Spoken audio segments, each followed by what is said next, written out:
go for it. How is it we added 10 extra feet to it for now? And we go down to the plaza on Fiesta, the first afternoon of Fiesta, and eat the food and listen to the mariachis. But other than that, we're pretty much involved just with Zozobra. Let's stretch it out. We gotta find on the shoulder, Mike. Zozobra has only been in existence since 1926.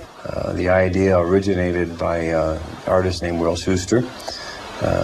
He was in Mexico sometime before that and saw a similar activity taking place down there, where they built an effigy and burned it to rid themselves of their sorrows and so forth.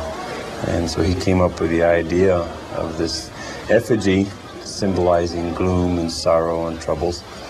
And the editor of the New Mexican at that time, a gentleman by the name of E. Dana Johnson, coined the name Zozobra, which is somewhat Spanish for gloom and sorrow and that kind of thing. Oh, Zozobra? Well, we roll him up, the whole bottom part, because it's chicken wire. And the paper, we just roll it up and then they store it away and then they move it to, what's that place? Fort Marcy. Fort Marcy.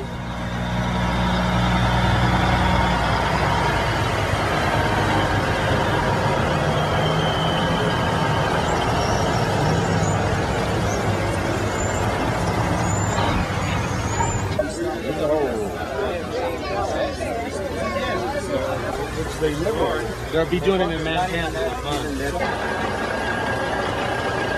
Put it on this side.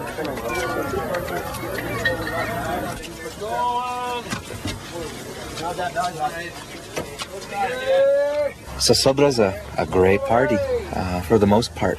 And first and foremost, since its inception, has been the Anglo contribution to fiestas. In many ways led to a distortion and a contamination of the truer sense of what fiestas were about, which were primarily religious. It had more to do with ceremonies in a church than it did to burning old man gloom. But the distortion comes in a lack of respect for the previous history.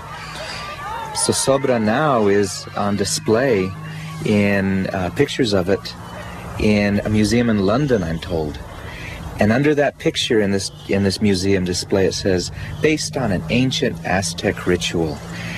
And that, if that isn't a distortion, the worst to say about that is that's a form of psychological genocide against my children and against the true history that's out there.